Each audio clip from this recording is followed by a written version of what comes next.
السلام عليكم ورحمة الله تعالى وبركاته.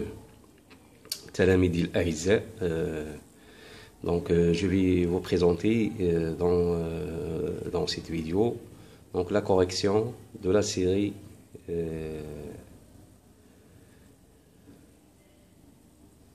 des mélanges et séparation des mélanges et aussi le corps pur. Donc la section BIOF, donc première année collège. إذن بالنسبة le premier exercice, cocher la réponse correcte et corriger les phrases fausses.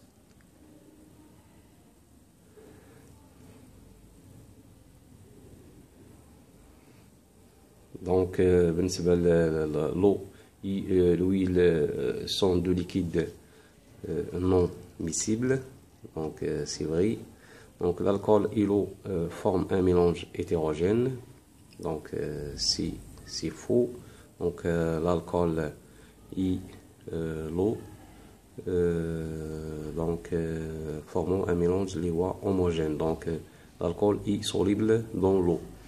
Donc le pétrole et l'eau sont miscibles, ils forment un mélange hétérogène.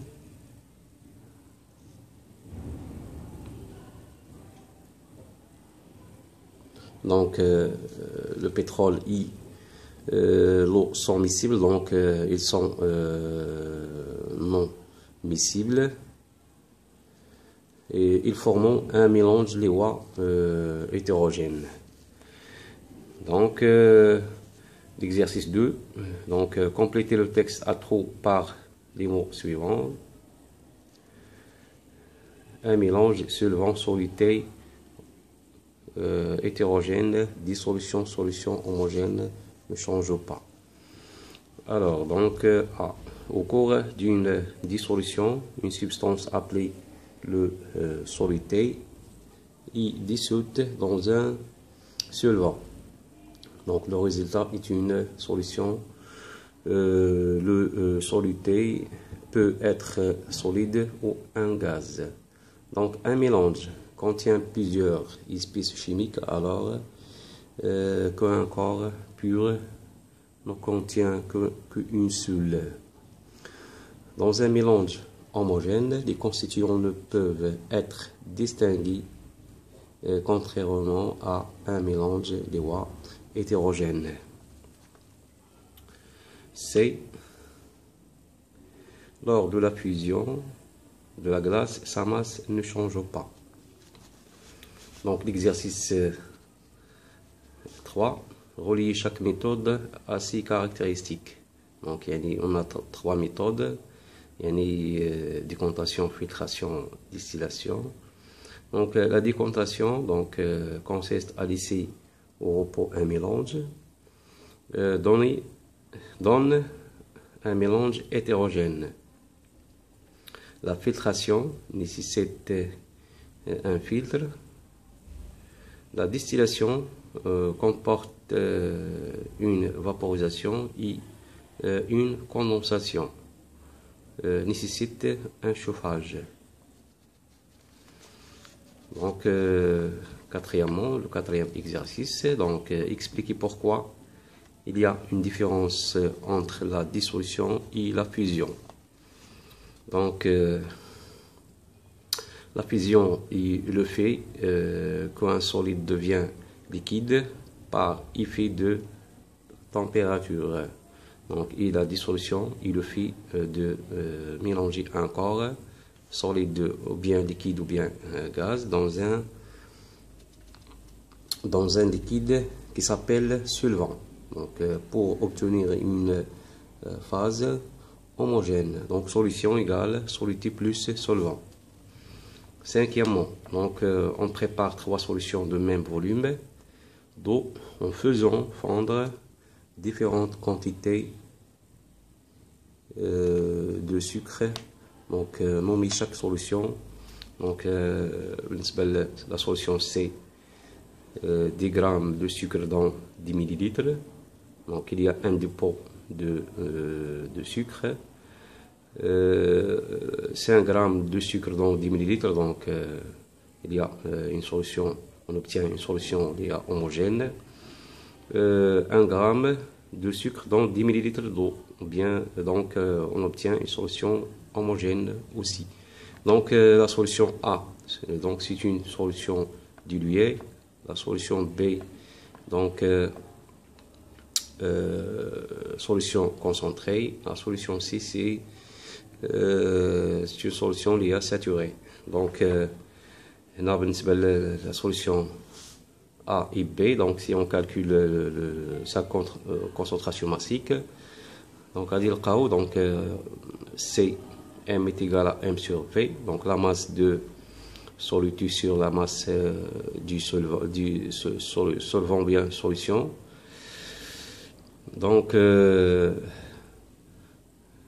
masse, donc 5 grammes divisé par donc le volume I en litres, donc c'est-à-dire 10 à la puissance moins 3 litres. إذا غادي نلقاو بلي أن CB supérieur à CA, وبالتالي donc يعني la solution B est plus concentrée que la solution A.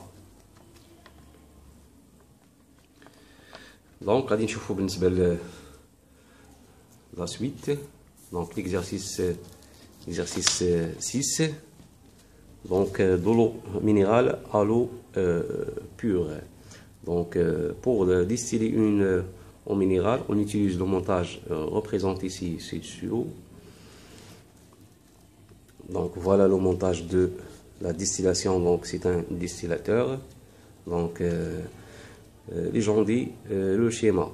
Donc 1, c'est le chauffe-ballon. 2, c'est solution homogène ou bien une eau minérale. 3, c'est un ballon. 4, c'est un réfrigérant. 5, la sortie d'eau. Et 6, c'est l'entrée d'eau. Donc il faut faire attention à l'entrée et la sortie. Donc l'entrée d'eau, il est en bas et la sortie est en haut. Donc 7, donc 6 ou bien 5 si la sortie d'eau, donc 6 si l'entrée ou bien l'arrivée d'eau. 7, donc c'est un récipient, Erlenmeyer. 8, c'est le distillat. Le distillat, donc deuxièmement, quels sont les constituants du mélange à distiller? Donc les constituants du mélange à distiller, donc dans ce cas, c'est l'eau et les sels minéraux. Troisièmement, donc le mélange à distiller est-il homogène ou hétérogène? Donc le mélange à distiller, c'est un mélange homogène. Dans le ballon, quel changement d'état physique subit l'eau? Donc l'eau subit à une vaporisation. Dans le réfrigérant, quel changement d'état physique subit l'eau? Donc l'eau subit à une condensation. Donc sixièmement, donc alors ou bien à la sortie du réfrigérant, dans quel état physique est l'eau? Donc l'eau à l'état liquide, donc il y a une condensation de la vapeur d'eau et puis devient à l'état liquide. Septièmement, à quoi sert l'eau du robinet qui circule dans le réfrigérant? Donc son rôle est de condenser la vapeur d'eau.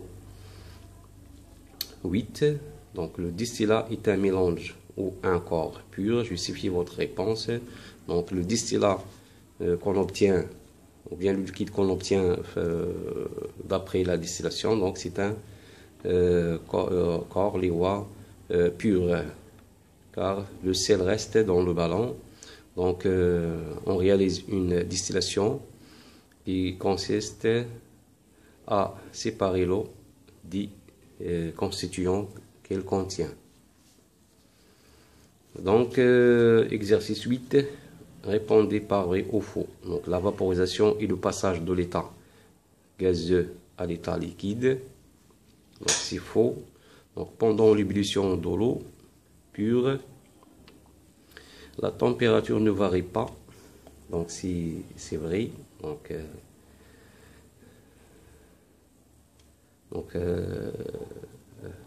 c'est un caractère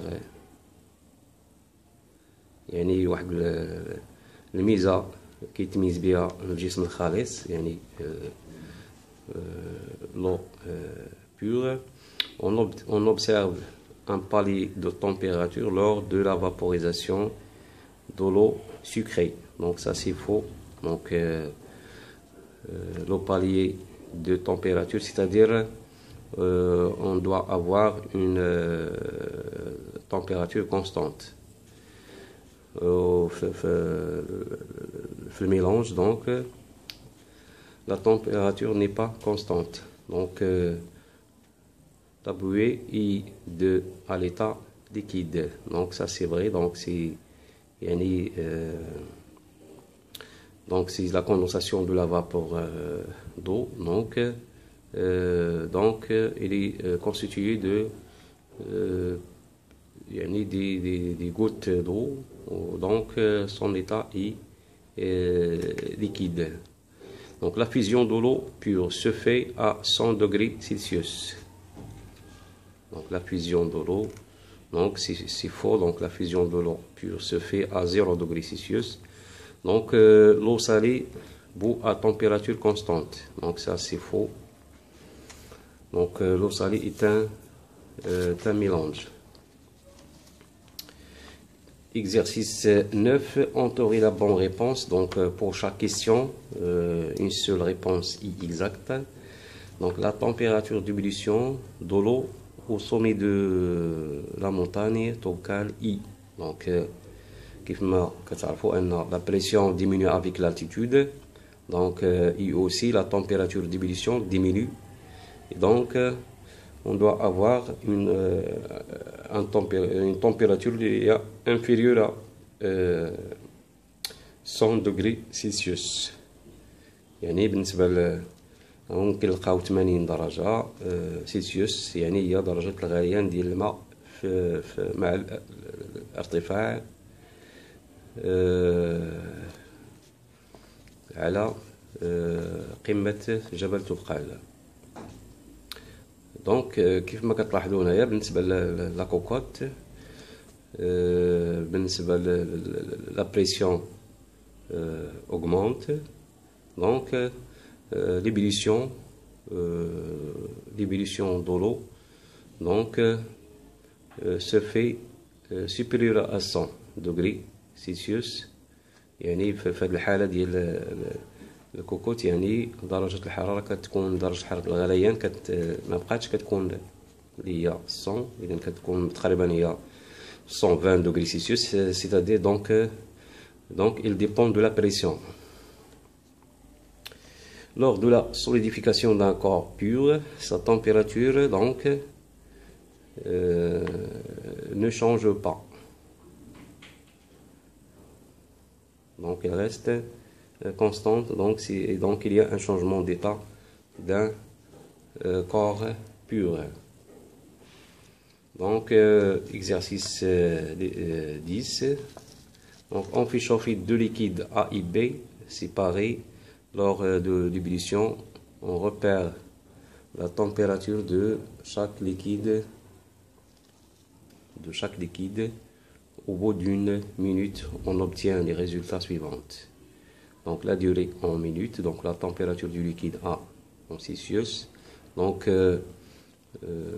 à partir de la 3e minute, donc ou bien la 2e minute, on constate qu'il y a une stabilité de température d'ébullition.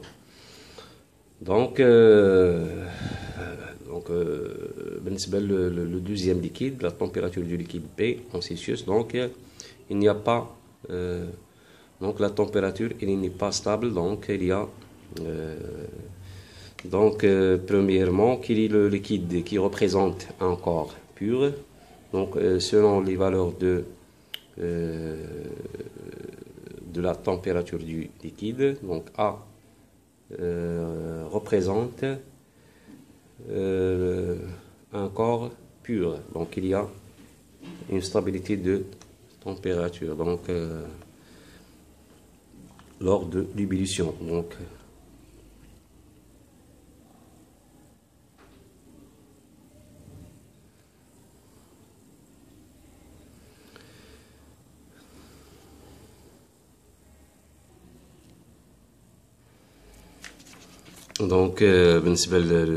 le liquide qui représente un mélange, donc c'est le liquide B, car il y a une augmentation de température. Donc voilà donc la correction donc de la série. Donc نتمنى انكم تستافدوا من هذه لا سيري هذه في التحضير للفرد المحروس الاول.